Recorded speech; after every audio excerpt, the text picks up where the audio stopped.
mediator yang kami hormati, bahwa gugatan ini citizen lawsuit merupakan upaya kami sebagai warga negara yang mentaati proses hukum yang bercita-cita bahwa kebakaran hutan tidak akan pernah terjadi lagi di Provinsi Kalimantan Tengah.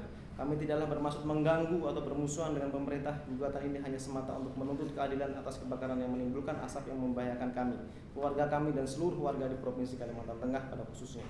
Permohonan dan tuntutan kami bukanlah tuntutan material atau bahkan tuntutan yang mengada-ngada. Tuntutan kami berdasarkan pada fakta dan dasar hukum yang berlaku di negara tercinta ini. Singkat kata, kami meminta sebagai berikut. 1. Pemerintah dan pemerintah daerah tergabung dalam para tergugat mengakui telah melakukan perbuatan melawan hukum sehingga mengakibatkan hak konstitusional warga, yaitu hak atas lingkungan hidup yang bersih dan sehat, tidak terpenuhi. Pemerintah pusat akan mempercepat proses pembuatan dan pengesahan peraturan pemerintah pelaksanaan dari Undang-Undang Lingkungan Hidup dalam waktu tidak lebih dari 1 tahun. Pemerintah dan pemerintah daerah sepakat dengan dasar hukum membentuk tim gabungan dengan adanya salah satu tugasnya adalah melakukan review atau kaji ulang izin yang sudah ada, baik itu izin perkebunan maupun izin hutan tanaman industri.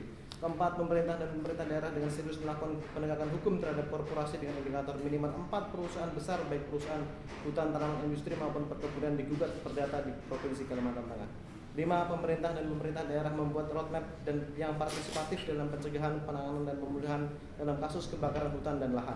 6. Pemerintah dan pemerintah daerah dalam jangka waktu 2 tahun harus sudah mendirikan rumah sakit paru dan jantung guna melakukan pengobatan terhadap masyarakat terdampak asap kebakaran hutan dan lahan.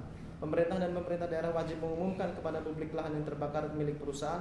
Keterbukaan informasi ini sangat penting untuk menghindari penggiringan opini bahwa sumber segala api itu dari masyarakat. Kedelapan, pemerintah daerah Provinsi Kalimantan Tengah wajib menyusun dan mengesahkan peraturan perda yang mengatur tentang perlindungan kawasan lindung.